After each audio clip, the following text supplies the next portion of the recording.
Hello and welcome to Filibustering History, a podcast series where we discuss what historians do with their lives. I am Rob Denning, lead faculty for the history programs at Southern New Hampshire University's College of Online and Continuing Education. Today, James Fennessy, the Associate Dean of Faculty for History at SNHU, and I are going to put on some fatigues and transport ourselves through the magic of the interwebs to Texas, where we're going to talk to Dr. Everett Dague, the command historian for the U.S. Army Sergeants Major Academy at Fort Bliss. We're going to talk a bit about the history and importance of non-commissioned officers to the modern Army, the USASMA itself, USASMA as we insiders get to call it, and how one gains the title of command historian. What is your name and what do you do? My name is Everett Dague, and I teach at Southern New Hampshire in the history department, and I am the command historian for the United States Army Sergeant Majors Academy. Wow, command historian is an excellent title. So, well, a command historian, the way command historians work in the Army is all units, all military units at most levels have a command historian, and what their function is to collect the history of that particular command, that particular unit. As the command historian for a college in the Army University, I have a lot of other duties. Not only do I look at the history of the school itself and keep up with the history of the school itself, but the Sergeant Majors Academy is the center of non-commissioned officer education. And we are currently working on accreditation to be able to offer both bachelor and master's degrees. We have a couple of programs that already work along those lines. In addition to working with sergeant majors and teaching people how to be a sergeant major at whatever level they will work at being a sergeant major, it's also the center of all NCO education, from very basic education, what's called the basic NCO course, up to the graduate level sergeant major type thing. And it's something that the Army has been pushing a lot lately. They're moving toward a much more educated NCO Corps, which is essential as far as the way the Army conducts operations. There's a concept now called the strategic corporal.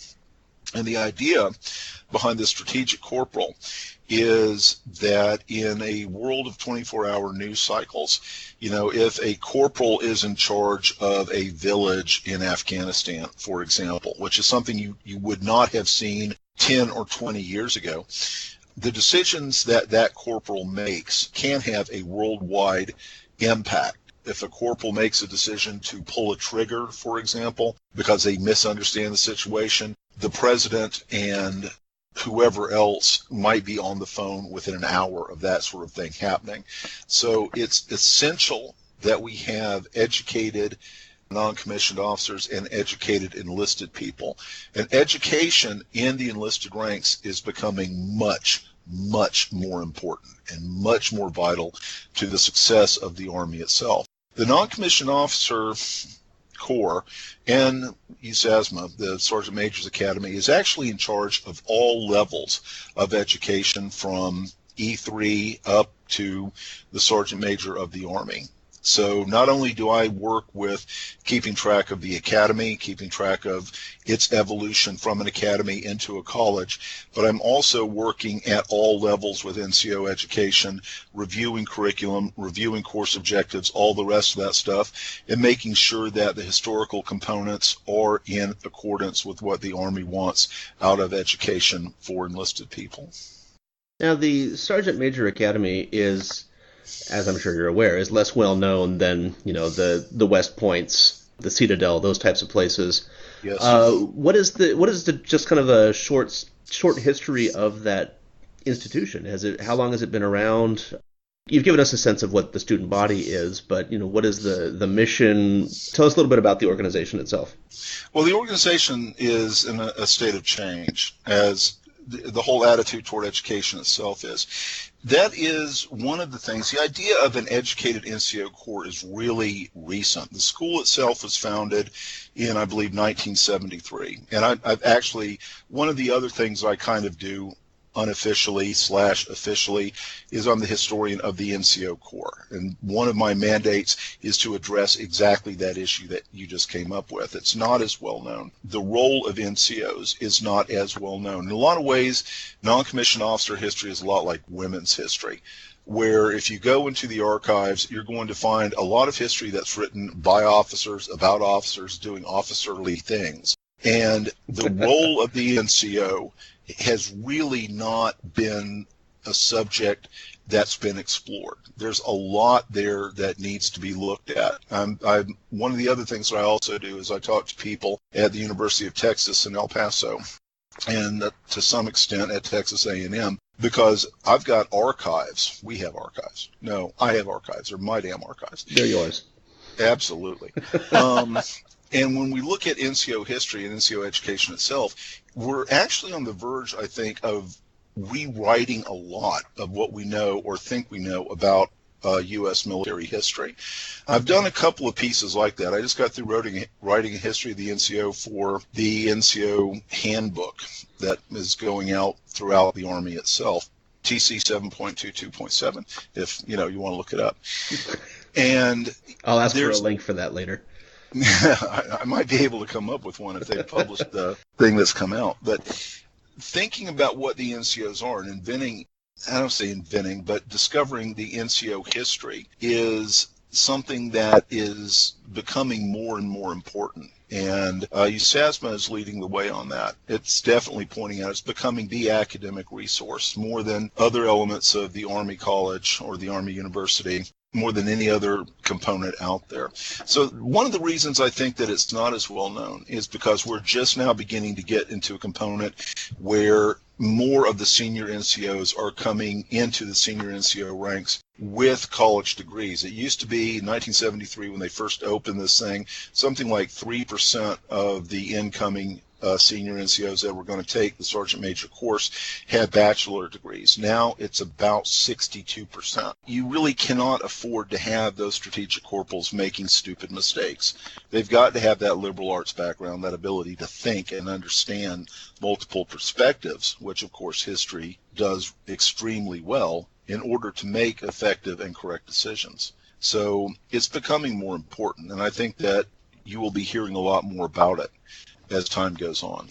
That makes sense. I am not a military historian, but one of my research interests has been the Vietnam War, and there's a lot of books written by, the commissioned officers, and they will usually spend time talking about the importance of the non-commissioned officers, like the sergeants, and their contributions to various military campaigns and all of that. But yeah, usually it is the commissioned officers that's kind of the center of attention there. And so just to get a sense of what we're talking about here, what proportion of the military would be coming through an institution like yours? Because I imagine there's a huge population of, I'm drawing a blank, the enlisted men.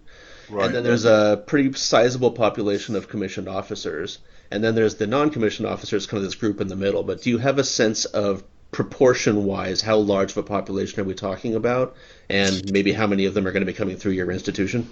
Well, the thing about it is, if you're going to get promoted, 100% of all non-commissioned officers, non-commissioned officer is a corporal, sergeant, and above. So the way the Army works, you come in as a private E1, then you get to be a private E2, then a private first class, and then usually a specialist. But some of the specialists, these are E4s, can become corporals. And a corporal is considered a non-commissioned officer versus a specialist who is, again, sort of a super enlisted man. Okay. So if you are going to join the NCO Corps, which makes up, I believe, about a third of the Army altogether.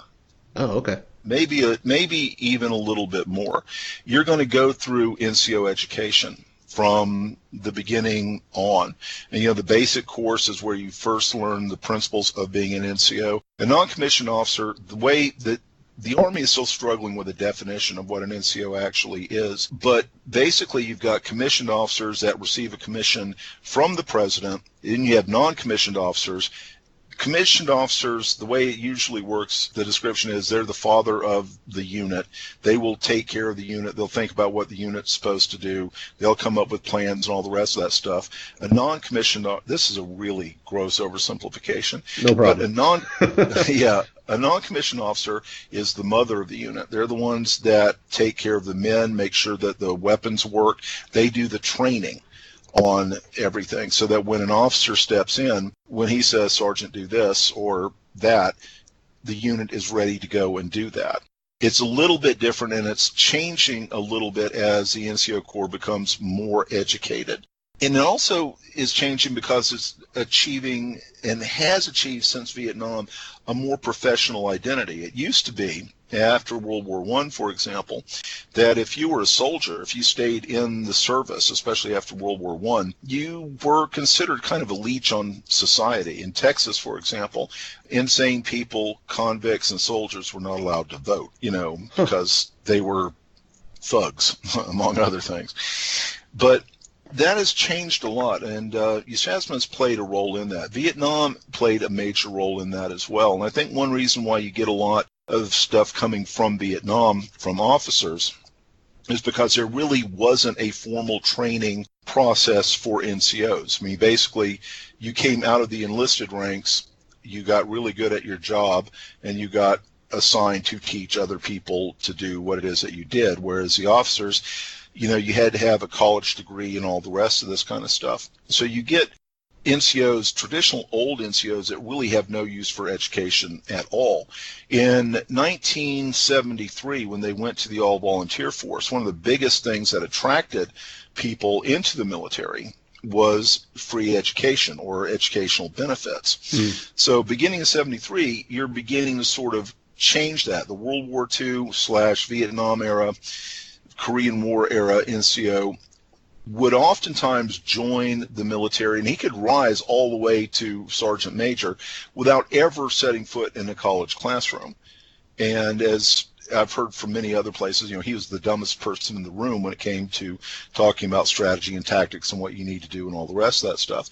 1973, in Vietnam, the lack of trained NCOs and the shortened tours in Vietnam, typically you get there and you be there for a year and you get back out. That's not nearly enough time to teach a new NCO what they're actually supposed to be doing. And that's one reason why the officers would step in and sort of take over the NCO role. And you see that a lot in a lot of writings about Vietnam itself. They started addressing the question of NCO education really about 1970. They created kind of a counterpoint to the officer candidate courses, and with what was called the NCOCC, or Non-Commissioned Officer Candidate Course, where 21 weeks you'd go in, you'd come out after 21 weeks, and I think there was a little time period where you had to shadow another NCO, and you'd be commissioned or non-commissioned as a sergeant there. You get sergeant stripes straight away. And that worked out really well. And the idea that you could train someone to be an NCO was something completely new in the Army. And it's still something that is kicking around. A lot of older NCOs don't like it. I hear, since I'm dealing mostly with senior NCOs, that they have no use for education whatsoever. But the reality is, that's the future of the Army. That's the future of where promotion, all the rest of that stuff is going. It's going to be education, one way or the other. So my job essentially is making sure that it's done, at least historically, correctly.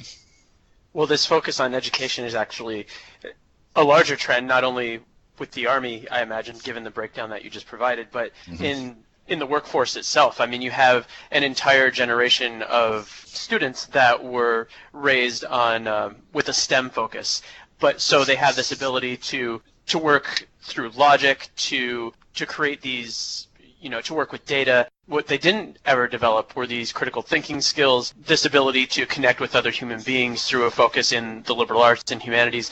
And now there's a real push within, especially management positions and executive positions, for people with these liberal arts backgrounds, and to to have these people skills and to have these critical thinking skills. And it sounds like this is a similar push with what you're seeing in the military right now, because these people need to be able to think critically. They need to be able to assess situations. They need to be able to work with unknowns and variables and not just be focused on a singular mission, regardless of if anything changes or not. Right, absolutely. The way the Army expresses it is that any soldier, but NCOs especially, need to be able to operate, quote unquote, within the commander's intent, which means that the captain's not going to come and tell you, go dig your foxhole there. You understand what the mission is. You interpret it, and you work on your own in order to accomplish it. And yeah, you've got to have those critical thinking skills. You've also got to have communication skills, which is a big thing in the Army right now, is to push writing and oral communication, which again, history is really good at teaching you how to do. And can you tell us a little bit about how you got to this position? So what is your academic and professional background that would bring you through not only instruction and your PhD, but to get to this point where you have such an influential position at this institution? Well, obviously, the pinnacle of my career was working at Southern New Hampshire. Well, obviously, no doubt. Yes. Obviously. Thank you very much. I am actually a high school dropout, as a matter of fact. And I dropped out of high school in the 11th grade. About a year later, I joined the Army, got out. I banged my knee up pretty badly, and I ended up getting out on a disability and went to the University of South Carolina. And I was originally going to be a secondary school teacher, high school teacher, and I was going to get an education degree. And then I found out you had to have algebra, and algebra is horrible and evil. Will anybody from the math department hear this? Possibly, but, we don't care. No, by all means. If they don't hear it, bring it over to them, because I want them to hear this. It's evil, pure evil. I will forward this to them. Thank you. Appreciate Anonymously. that. And remember, my name is Fennessy, James Fennessy. Yes. There were a lot of things that I didn't like about education. One of them was content expertise. So you had to give up a lot of what I thought were very important classes in order to take a lot of the electives necessary to get in there. And I'm not criticizing education. I understand why that's the way it is. But I got actually very interested in Napoleon and modern history, which kind of leads to a military background. I'm sort of a military historian and sort of not a military historian. My area of expertise, my PhD, I got my master's from the University of South Carolina, and I went to work. I got my PhD from Florida State and the Institute on Napoleon and the French Revolution. And one of the things that really interested me is how you build military power. What's the relationship between society, warfighting ability / military power, and governance? How do these three things work together? And no one had ever done any work on Napoleon's Ministry of War. So I ended up writing what remains the definitive book, because it's the only book, but it's still definitive. We'll take it, yeah. Yeah, okay. On Napoleon's Ministry of War, and actually, I think, uncovered some really interesting reasons as to why he failed. There were some serious administrative flaws that comes out of that. And whenever I go to parties, my military history friends tell me that I need to go hang out with the administrative historians, and the administrative historians tell me I need to go hang out with the military people. And I'm only saying that to support Rob's contention that I actually have friends. So thanks, Rob. I appreciate that. Good for you. And that has kind of picked up a little bit. It's when I left Florida State, I went to work at Benedictine College, which is in Kansas, and I became the chair of a little 3-person department with a whole gaggle of adjuncts. But the way that broke down was that I had one medievalist, one Americanist, and then I got the modern world. Basically, I took that to be from 1492 up to the present. Mm-hmm. And since I was the chair, we could do a lot of innovative classes. And I ended up actually learning a great deal about the modern world, which is, I think, a real asset when it comes to working with the senior seminar at Southern New Hampshire, because you have such a range of different ideas about what people want to do. And once you weed out all the people that think that Hitler's okay, then you can proceed on and get some really good stuff. Right. After a while, I thought I had kind of reached a plateau at Benedictine. I had tenure and I had all the rest of that stuff, but it was also getting a little on the stale side at that point, and I decided I wanted to go and learn different teaching techniques. Benedictine is a traditional brick and mortar school, very conservative teaching philosophy. It actually was at the point where you couldn't bring a computer into the class because that's not the way people learn. I'm like, well, that's not exactly true. Oh boy. Yeah. So that's one of the things that attracted me to Southern New Hampshire, is that I really wanted to learn how to do online teaching, online pedagogy. And I've been here long enough to see that it change and evolve a little bit. And this kind of goes back to our previous conversation about, can you just take a brick and mortar class and dump it into an electronic classroom? Not only can't you, you shouldn't, because there's so much more that you can do with this stuff. I did a seminar at BC at one point on the 1916 Irish Uprising, and we found stuff online that was just amazing. Like, for example, the Irish Times put out a 200-page supplement the Sunday after the Easter Uprising, describing everything that went on. And there are 3 copies of it extant that we know of, one of which is in the United States, 2 of which are in Ireland, and we found a PDF of the entire thing. And I had actually set up a Facebook page for this class, and we found, people could post what they were finding, they could talk about stuff. We found, as a matter of fact, a picture. One of the reasons why Michael Collins, the founder of the IRA, was never captured is because the British never had a picture of him.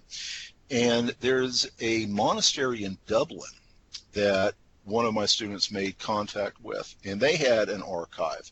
And they started sending him archival stuff, including 3 pictures of Michael Collins, full-fledged. And apparently they knew full well that they had these pictures in 1916 and in the subsequent Civil War, which says something really interesting about their loyalties in the way that this conflict was fought.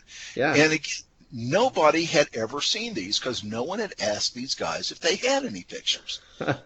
So when you get into electronic learning, especially history, it's amazing what you can do with this stuff. And having worked at Southern New Hampshire and a couple other smaller demographic schools, this position came along. And one of the things that I had always kind of been curious about was the role of NCOs. I had been enlisted in the Army. I was a scout, by the way, a cavalry scout.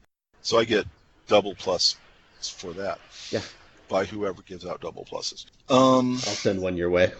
Thank you. I appreciate that, bud. Sure. Whenever I taught U.S. military history, one of the things that got me was that there really wasn't that much there as far as NCOs go. Even, just the history of the ranks was not there.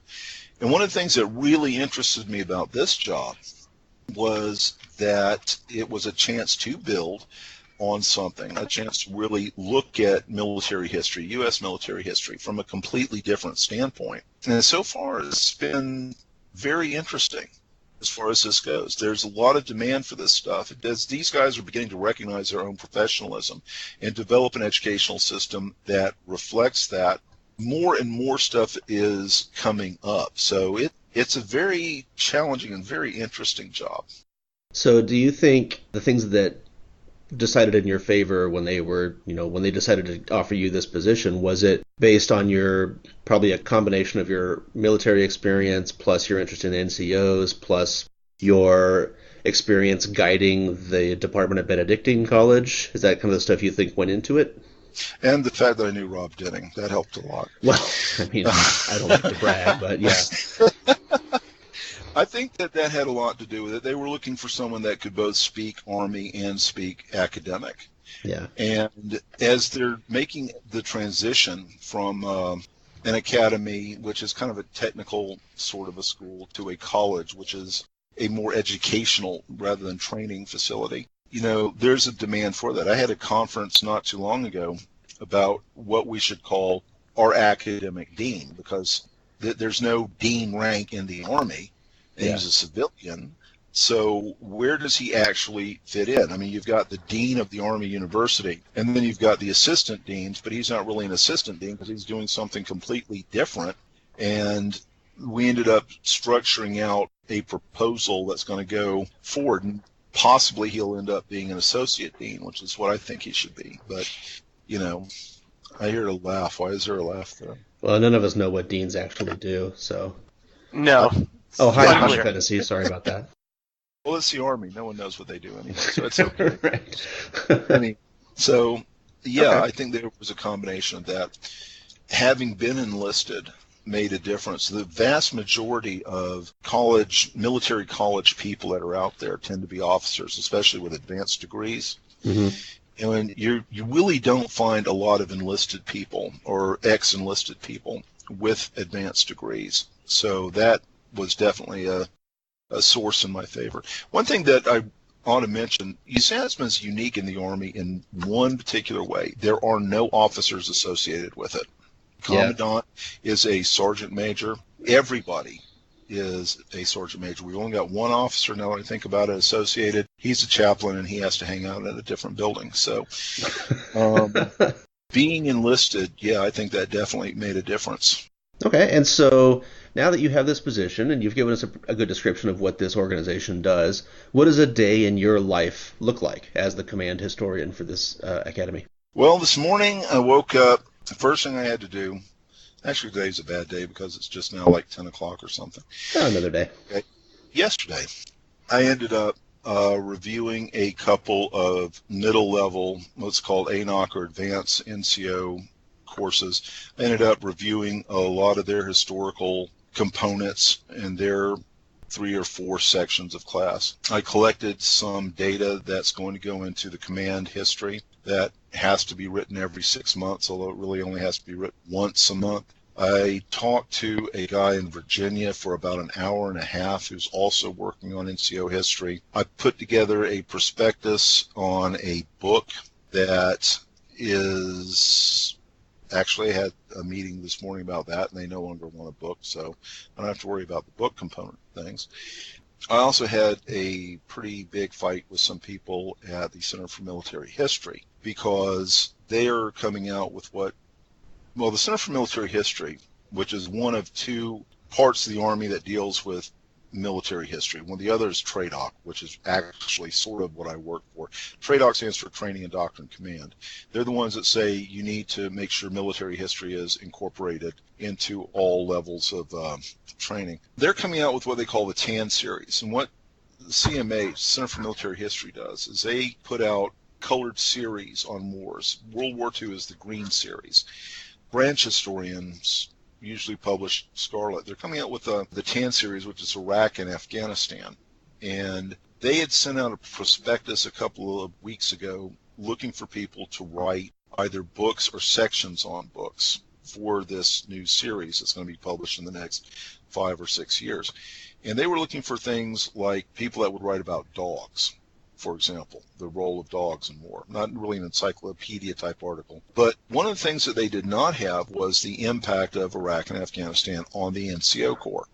How does this change them at all? What does education mean for what they do? And I sent them a letter saying, I'd be interested in doing this. And their response back was that they didn't think it was important, which kind of goes, Rob, to what you were saying about most U.S. military history being written by officers. This thing is dominated by officers, and you can really tell from that response. So I called up and yelled at them for a while, and they yelled back at me. So I got yelled at for a while, and got some yelling in. And I'll probably do the damn thing anyway and make them publish it just for fun. Well, I can't make them publish it, but I can make them ignore it and tell people they're ignoring it, which might also work for my purposes anyway, because I do think we need to make a lot more recognition of NCO history.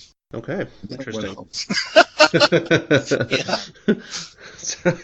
You've got an interesting day in the life there, getting yelled at for a while. To ignore that like that is just, I'm not sure how you can justify that. I had a phone conference this morning. My day actually ended with a 2-hour conference with our commandant talking about what we were going to do for TRADOC in the summer.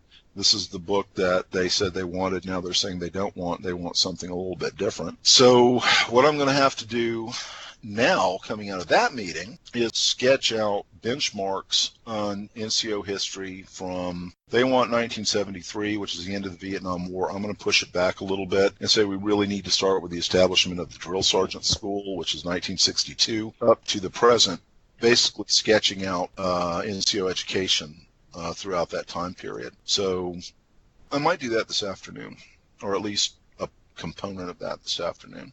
When you're writing these, are these meant for general popular audiences, or are they just meant for within the military itself, or are you shooting for a broader public? I am shooting for a broader audience. You can get a lot of the stuff from the Center for Military History, and it's good stuff. I mean, I'm not saying anything bad about it. The Blue Series is general Army history. I've used that in classrooms, as a matter of fact, in teaching Army history. It's not something that an average person would necessarily pick up, but it is something that there is a demand for, especially among the educated components of the Army itself, like the CMH volume on Army history centers around the principles of war. So you kind of have to know what those are before you get into this and see how it all works. I believe you can get them for free because they're a government publication. And I know a lot of libraries will pick up and run with them. And I have certainly used a lot of their products in guiding students to writing papers. I've never had anyone tell me, gosh, that was a great book, I want to read it again. But they have looked at them at least. So, there's that. And of course, you got to be aware of your audience all the way down the line. When I wrote the thing for the NCO handbook, that was not written really for a public audience, although a public audience could have accessed it and used it. It was written for NCOs that are looking for a sense of identity and who and what they are. So what does the curriculum look like at the Sergeant Major Academy? Do they is it like a general education program at a traditional university where they've got, a STEM component, a history component, or is it more comprehensive? Is it more fluid? What does the curriculum look like there? Well, the curriculum is right now under development, and it's been under development for a while. One of the problems that you have in working at an institution like this is that the demographic is so unique, is so singular. A lot of people that work on curriculum development come in with educational degrees, but the problem is that most of the training in designing curriculum isn't really aimed at people that are already really successful in their career, don't have any use for what it is that you're trying to get at, and have a really strong sense of who and what they are. So we're still trying to figure out a lot of that. There is a lot of history. There is a lot of what we would term liberal arts. For some reason, they're kind of reluctant to use that. And I've had this discussion with the chief of the Directorate of Education that actually does the curriculum design for for all of the schools and for most of the Sergeant Major courses. The one thing that's unique about this, in many ways, it's just like what we're doing now in reviewing and considering what's the best way that we can address this stuff. We need to focus on writing, or they need to focus on writing. They need to work on writing. Most, especially senior NCOs, some of them are really good writers. A lot of them are not. So there's an emphasis on communication. There is an emphasis on history, although since we're in the process of inventing or discovering what this history is, that's becoming more important. There's a lot in terms of how to present an argument, all the rest of that good stuff. The one thing that's unique that you may not necessarily find in other schools is a staff ride. The staff ride is kind of an old way of doing military education. Basically what you do is you go to a battlefield and you, in essence, walk the battlefield. Every student has a person that they are in there, and the instructor can say at any given point, you're X person, what are you doing at this point? How does this battle unfold? What's the impact of geography? What's the impact of logistics? All the rest of that good stuff. There's a battlefield close by here, Pancho Villa rated Columbus, New Mexico, which if you ever get a chance to go to Columbus, New Mexico, pack a lunch because they don't have many restaurants. In 1916, he crossed the border, raided Columbus. The Army responded. It had a little outpost there. So we end up doing that. The idea is that it's important for especially senior NCOs to understand how this kind of education actually proceeds. One of the things that I am assigned to do, as a matter of fact, is to evaluate the effectiveness of the staff ride as well. So I've been out on the staff ride a couple of times. That's probably the thing that's most unique about the education here. That sounds interesting, because if I remember correctly, and I'm not an expert on the Pancho Villa and all that, but I imagine there probably would be some lessons to learn for the modern military today when you've got kind of a small-scale incursion into it's not an urban environment by any means there, I'm sure, but, a village, which is kind of the thing that a lot of American military people are doing these days. It's no longer an army versus an army on a massive battlefield. It's kind of a small unit engagement in kind of a local village type thing. Oh, absolutely. And even looking at the way the elements are arranged, like if you look at Pancho Villa, he's sort of a warlord, using that term loosely, and he's got sub-chiefs, if you will, and then they've got guys. These people are going in, they don't have an NCO Corps, which is one of the things that I want them to change about the staff ride versus the U.S. Army, the way it responds to this incursion with an NCO Corps. It's two vastly different things. Making that point becomes really clear when you look at the way each side operated. So there's an enormous amount that you can get out of that. Absolutely. Generally, the significance of having the NCO Corps on one side versus the other is that the side with the NCO Corps is probably going to be a bit more flexible. They're not going to be as reliant on the commands coming down from on high. They're going to be able to do more responses on their own without without upper level leadership. Is that kind of what you're getting at? That is, yeah. And they have better control and training. Like early in the raid, for example, there was one group that was assigned by Pancho Villa and one of his chiefs to go raid a warehouse that had a bunch of machine guns. The Mexicans stopped at a cookhouse where the cooks were beginning to cook breakfast, and they started raiding the breakfast foods instead of going after the machine gun. An NCO would say, get your butt back in and go get the stupid machine guns. Do what it is that you're supposed to do. The way the U.S. responded, for example, when they attacked that cookhouse, I believe there was a corporal involved. He immediately organized a defense. He had been trained over and over and over again. This is what you do. This is how you respond to this. And what should have been a piece of cake for the Mexicans, for Pancho Villa, go in, get the guns, get back out, turns into this confusing little disaster, both because you don't have any officers in that cookhouse, and it's 5 o'clock in the morning, and no self-respecting officer would be there at that point. But they do have someone that knows what they're doing, and who has trained his other people to do something in particular, whereas Pancho Villa's troops are undisciplined. They don't really have any sub-leaders, and it ends up being a disaster for them. Okay, well, then I guess switching gears from Pancho Villa's raid into New Mexico. Everett, do you have anything to recommend for us?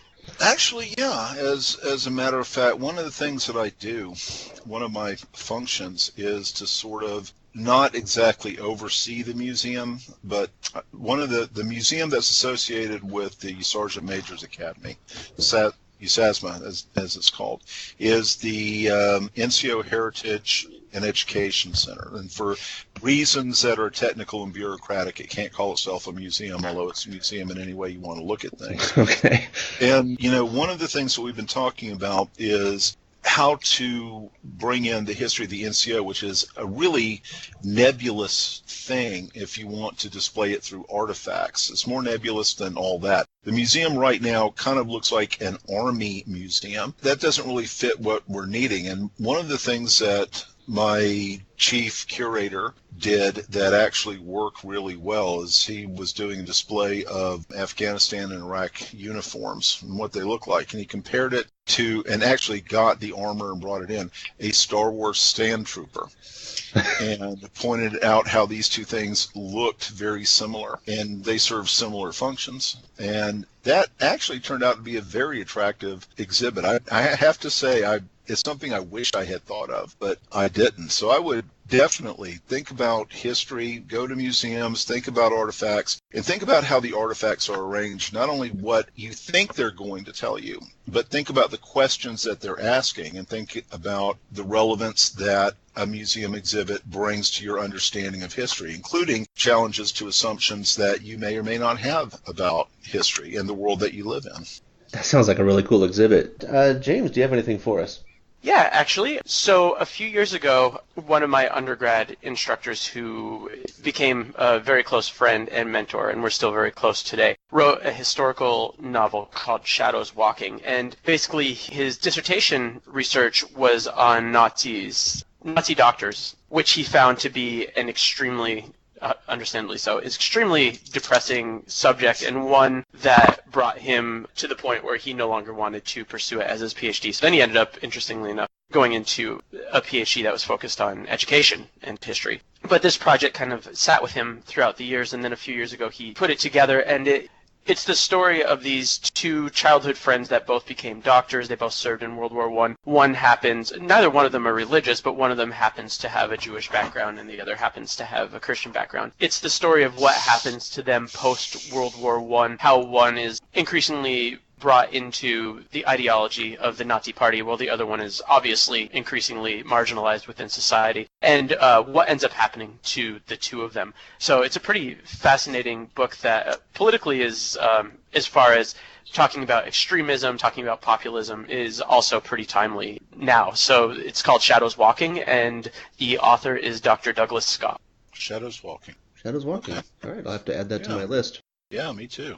All right, my recommendation is going to be a bit more abstract. I'm not going to recommend a book or anything like that. My recommendation is simply Ulysses S. Grant. He's just one of my favorite historical actors, and one of the best memoirs I've ever read was his 2-volume memoir of his time serving in the military and up through the Civil War.